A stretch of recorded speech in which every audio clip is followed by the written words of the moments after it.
నా అనుమానమే నిజమైతే మనోజ్కి కల్పనకి మధ్య ఉన్న సంబంధం ఇంకా అలాగే ఉంది. వాడికి అంత సీన్ లేదు మీనా. లేదండి, మీ అన్నయ్య రోహిణికి అన్యాయం చేస్తున్నాడు. ఈ విషయం కూడా త్వరలోనే తేల్చాలి. రోహిణి మనతో ఎలా ఉన్నా తను మన ఇంట్లో మనిషి. తనకి అన్యాయం జరుగుతుంటే నేను చూస్తూ ఊరుకోలేను. అలాగే చేద్దాం. కానీ చింటూ విషయంలో సరైన ఆధారాలు లేవు. మనం వెంటనే ఏది నిజమో ఏది అబద్ధమో తేల్చేయకూడదు. దేనికైనా ఓపిక కావాలి. లేదండి, నా అనుమానం ఖచ్చితంగా నిజమే. సరే, ప్రస్తుతానికైతే నువ్వు ఎవరితోనూ ఏమీ అనుకో. చింటూ వాళ్ళమ్మ ఎవరో మనం ఖచ్చితంగా తెలుసుకునే వరకు ఇది మన ఇద్దరి మధ్యనే ఉండాలి. అలాగేనండి. మీ అన్నయ్య పైకి కనిపించేంత అమాయకుడేం కాదు. చాలా పెద్ద ముద్ర. కొడుకుని కని బయటెక్కడో ఉంచేసి వాడికి వాళ్ళ అమ్మమ్మని తోడుగా పెట్టి తల్లిని విదేశాల్లో ఉంచి ఎవ్వరికీ తెలియకుండా చాలా పెద్ద డ్రామా నడిపిస్తున్నాడు. ఖచ్చితంగా నిజమనేది ఏదో ఒక రోజు బయటపడకుండా ఉండదు. అప్పుడు రోహిణి ఎలాంటి నిర్ణయం తీసుకుంటుందో ఏంటో. మీ అన్నయ్య చేస్తుంది మాత్రం చాలా పెద్ద తప్పు. సరే సరే, వదిలేసి. ఇప్పటికే చాలా ఆలస్యం అయింది. ముందు నువ్వు ఆ పాలు తాగు.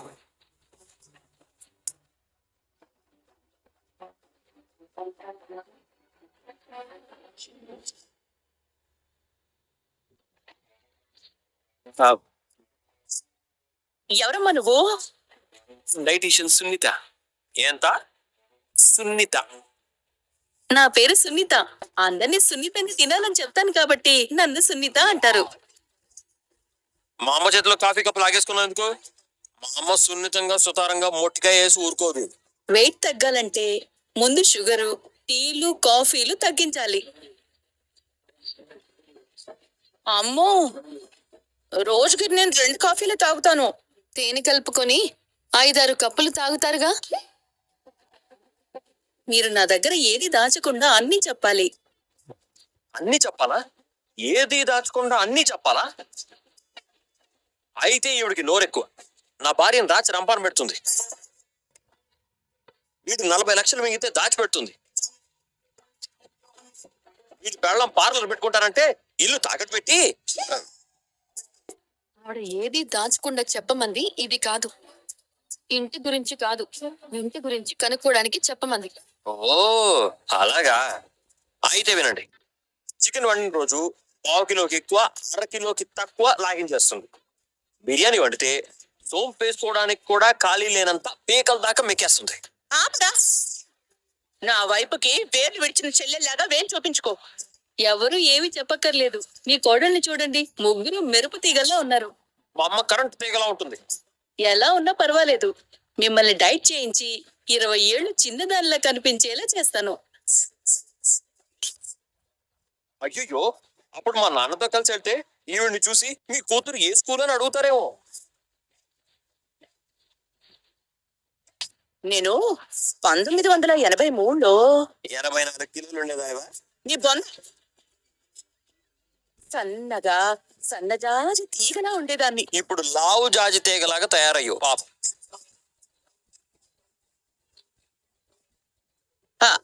బరువు తగ్గాలంటే ఏం చేయాలి? 3 పూటలా మింగడం మానేయాలా?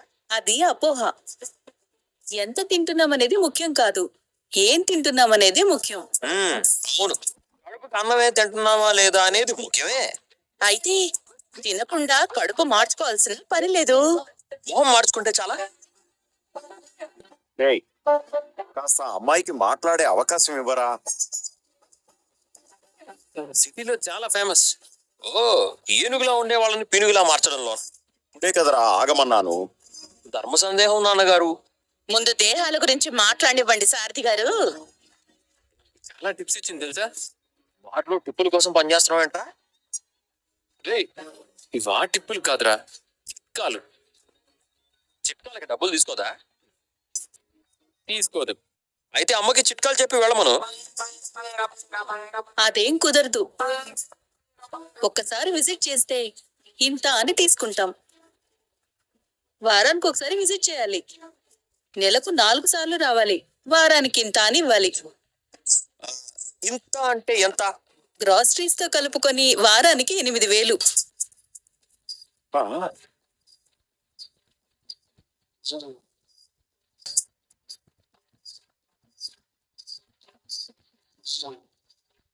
ఆ, ఈ టిప్పులు మనోజ్ ఇస్తాడులేండి.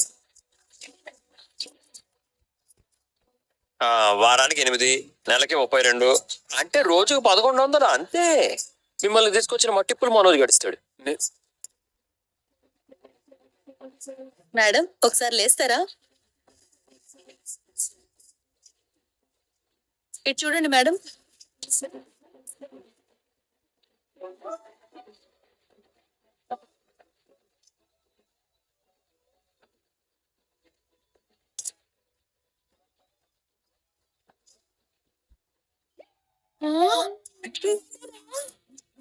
నిజంగా నువ్వేనా? వామ్మో వాయో మా అమ్మో మా నాన్నో. అమ్మ వీధిలో వెళ్తుంటే నలుగురు బౌన్సర్లను తీసుకెళ్ళాలి నాన్న. ఆ, అబ్బాయిలు వెంట పడకుండా ఉండడానికా?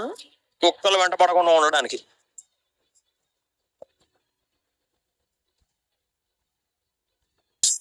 ఏమంటున్నావు అన్నయ్య?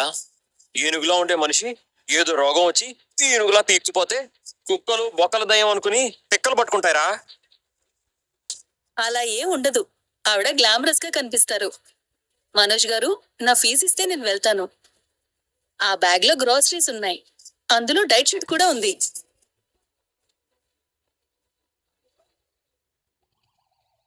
నేను మా ఆవిడ కూడా ఇదే డైట్ ఫాలో అవ్వచ్చా? అవ్వచ్చు. ఓకే, అయితే ఇక నుంచి నాకు నీకు కూడా ఇవే ఐటమ్స్ చేద్దాం రోహిణి. మీ సైడ్ నుంచి మీరు చేసి పెడితే వాళ్ళకి ఎంత ఇస్తారు? రోజుకి 300. ఉంటాను మనోజ్ గారు. ఓకే.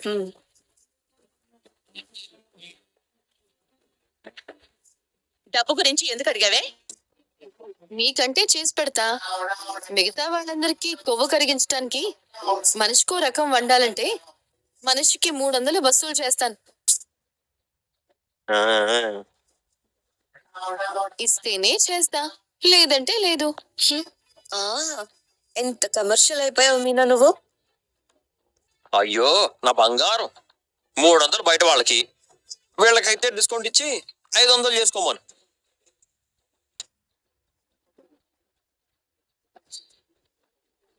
రోజుకి 500 ఇచ్చిన వాళ్ళకి కొవ్వు కరిగేస్తాం. రే 40, నువ్వైతే ఎంత తీసుకుంటావురా? రోజుకు 1000 తీసుకుంటా. అయితే పార్లర్ అమ్మ వండుకుంటుంది. నాకు పని లేదా? నాకు మాత్రం పని లేదా? మీనా ఇంటి పనులతో పాటు బిజినెస్ కూడా చూసుకుంటోంది. మీరు ఆగండి. నేను సన్నగా అయితే ఎంత అందంగా ఉంటానో. మందంగా ఉండదాన్ని అందంగా చూపించి 8 ఏళ్ళు వేసుకెళ్ళింది. రే, ఈ లిస్ట్ లో రాసిన ఐటమ్స్ కొనాలి. ఎక్కువ అవుతాయి. నేను కొని తీసుకొస్తానులేండి అత్తయ్య. అయ్య బాబోయ్, నేను త్వరలోనే మారిపోతానన్నమాట.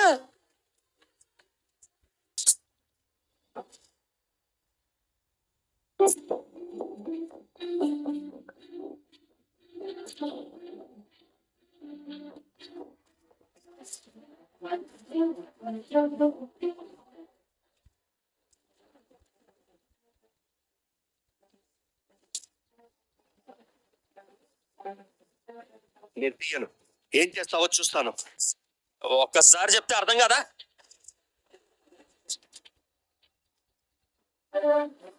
ఒక చిన్న సలహా సార్, కోపం రాకూడదని చెప్పడం లేదు, కానీ కోపం వచ్చే ముందు కాస్త ఆలోచించడం అలవాటు చేసుకో.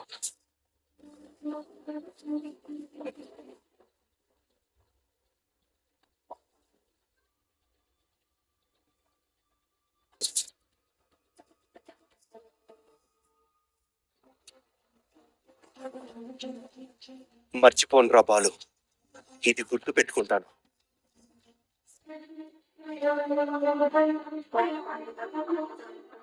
ఆంటీ, రామ్మ సుమతి, రా కూర్చో.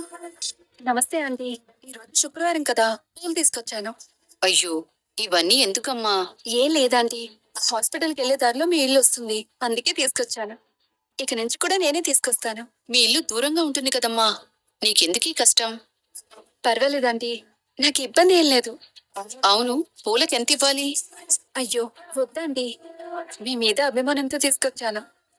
అలా కాదమ్మా, మా అరుణ్కి ఇవి అస్సలు నచ్చవు. ఎవరి కష్టానికి వాళ్ళకి డబ్బులు ఇవ్వాలి అంటాడు. Hello, hi. సుమతి పూలు తీసుకొచ్చిందిరా. అవునా, ఎంతైంది? మామూలుగా అయితే 150. మీరైతే 100 ఇస్తే చాలు. ఏంటి, మీకు కూడా ఖర్చులుంటాయి కదా.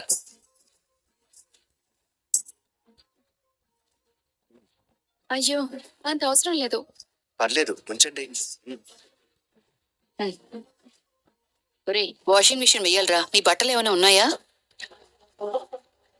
హ్యాంగర్ మీద ఉన్న షర్టు మాత్రం వద్దమ్మా, మిగతావన్నీ వేసి.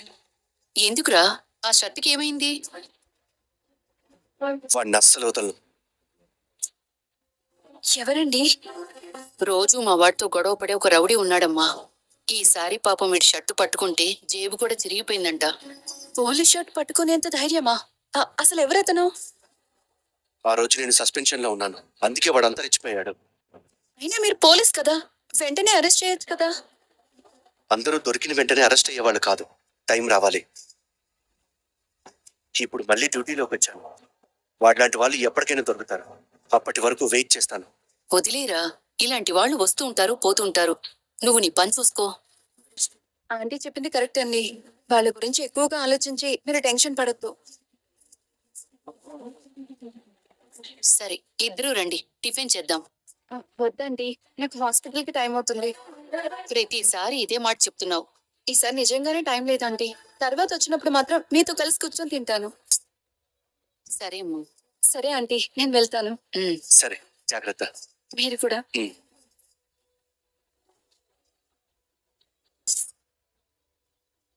చాలా మంచి పిల్లరా.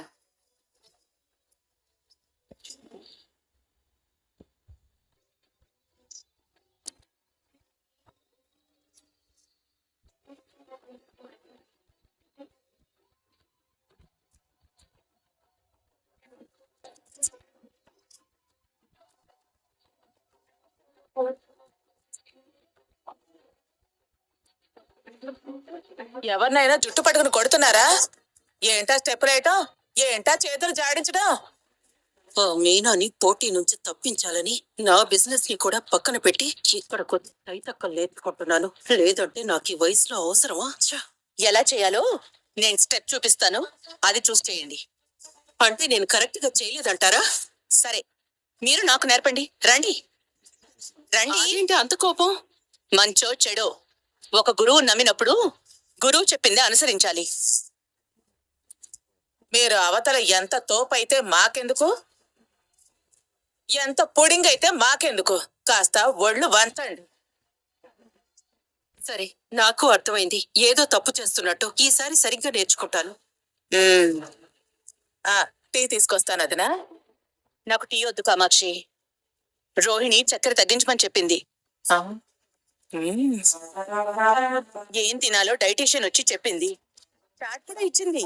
దాని ప్రకారం ఆ పూలది చేసి తీసుకొస్తాను అంది. పూలదా? పిల్లలు, మీరు అందరూ వెళ్ళి కాసిన స్నాక్స్ తినండి, వెళ్ళండి.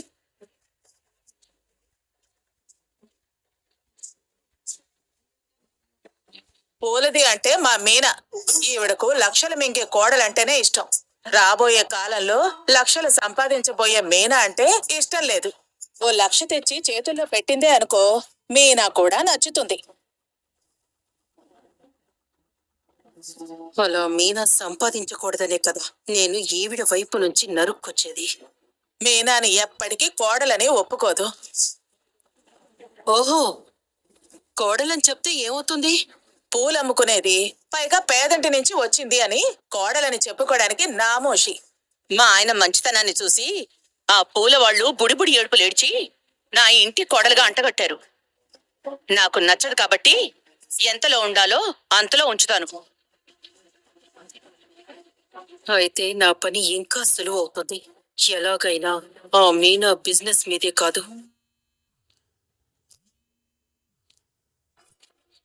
ఏడ్చావులే, అది నీ బాబు తరం కూడా కాదు. చీటీ డబ్బులు టైంకి ఇవ్వకపోతే 100 అంటాను, బూతులు కూడా తిడతాను. ఏంటి ఇప్పుడు?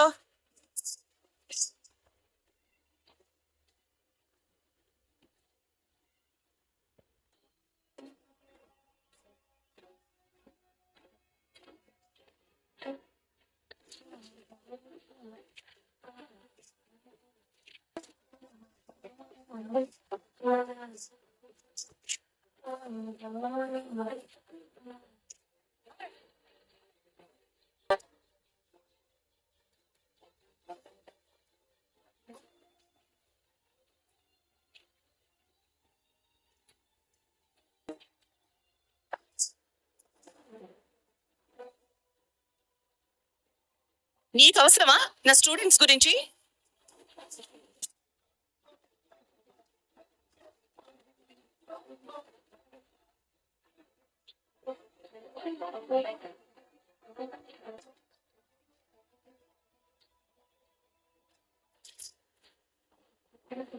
ఆ రోజు పదే పదే సూప్లు కాఫీలు అంటూ వంటింట్లో ఉంచేశాను.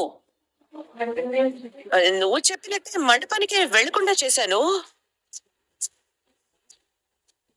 ఇప్పుడక్కడికి రాలేదని, డెకరేషన్ చేయలేదని అవకాశం ఇచ్చిన వాళ్ళు పోలెత్తిపోస్తారు. రామేనా? రామా.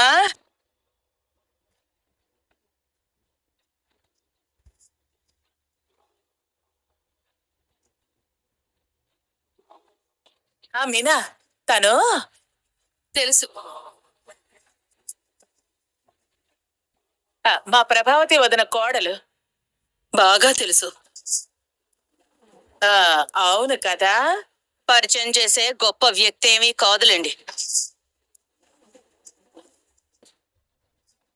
నా శిష్యురాల్ని అందరికీ పరిచయం చేయాల్సిన అవసరం కూడా ఏం లేదు.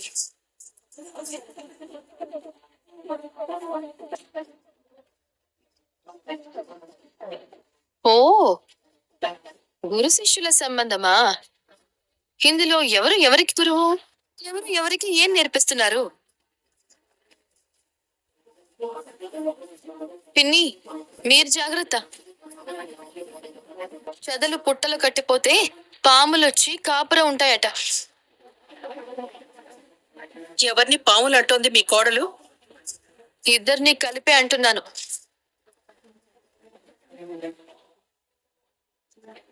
ఏంటి నన్ను పావు అంటావా?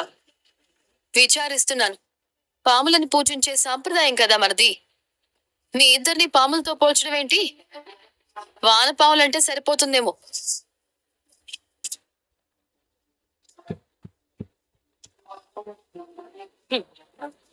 నా ఫీల్డ్లోకి కాగితం పూలొస్తున్నాయి. ఉఫ్, ఊదేస్తే ఎగిరిపోతాయి. చెప్పండి మీ కోడలికి. నటరాజు నిలయంలోకి ఆడగాడిదలు అడ్డగాడిదలు వస్తున్నాయి. వాటికి నాట్యం నేర్పించాలనుకుంటే ఏదో ఒక రోజు వెనక కాలుతో తన్ని పోతాయి. ఎంత పొగరు! కష్టాన్ని నమ్ముకున్న దాన్ని నన్ను పడగొట్టడానికి పనికి మాలిన దారులన్నీ వేసేదానివి నువ్వు. నీకన్నా నాకేం పొగరు, ఆత్మగౌరవం ఎక్కువ ఉంటాయి. మా అత్తగారికి మొన్న చెయ్యి నొప్పొచ్చినా, మరోసారి ఇంకే నొప్పొచ్చినా నా రంగంలో నేను దూసుకెళ్తూనే ఉంటాను. ఆవిడ ఏ నొప్పి తెచ్చుకున్నా, నువ్వు ఏ నొప్పి తెప్పించినా, నా భర్త నాకు తోడుగా ఉన్నంత కాలం ఏ దుష్టశక్తి నా ఎదుగుదల ఆపలేదు. ఏయ్, ఏంటి అంత అహంకారమా నీకు? ఆవిడ చేసే వృత్తిలో ఎంత పెద్ద స్థానం ఉందో తెలుసా? తనతో పోటీపడి గెలవగలవా నువ్వు? గెలిచి చూపించాను కదా అత్తయ్య. అన్ని రోజులు అనుకూలంగానే ఉంటాయనుకుంటున్నావా? నేను అదే చెప్తున్నాను. అన్ని రోజులు నీకే అనుకూలంగా ఉంటాయని అనుకోకు. కొత్త నీరొస్తే పాత నీరు పక్కకి పోవాల్సిందే. లేదంటే దేని దారి దానిదే అనుకొని దారి మళ్లించుకోవాల్సిందే. ఆవిడ తన వృత్తిలో చక్రం తిప్పుతోంది. పిల్లకాకివి తనతో పోటీ పడతానంటావేంటి? ఇంటింటికి తిరుగుతూ పూలమ్ముకుని బతకడమే ఎక్కువ. నేను కష్టపడి ఈ స్థాయికి వచ్చాను. నా వృత్తిలో నంబర్ 1 స్థానంలో ఉన్నాను. నా స్థానాన్ని, నా స్థాయిని ఎప్పటికీ దక్కనివ్వను. పోటీగా ఎవరైనా వస్తే పక్క రాష్ట్రానికి పరిగెత్తిస్తాను. ఈ ఊళ్ళో 1000 ఫంక్షన్ హాల్స్ ఉంటాయి, 500 కళ్యాణ మండపాలున్నాయి. నేను పైకి రాకూడదని అన్ని చోట్ల వెళ్లి అడ్డుగా కూర్చోగలవా? అప్పుడు నీకు నన్ను అడగదొక్కడవే పనిగా మారిపోతుంది. నీకొచ్చిన పని పోతుంది.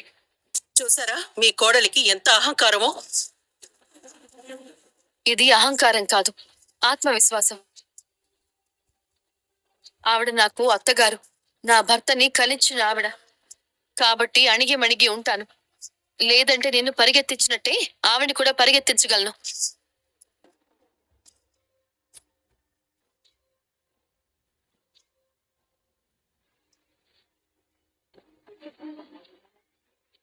ఏంటి ఏమన్నావు?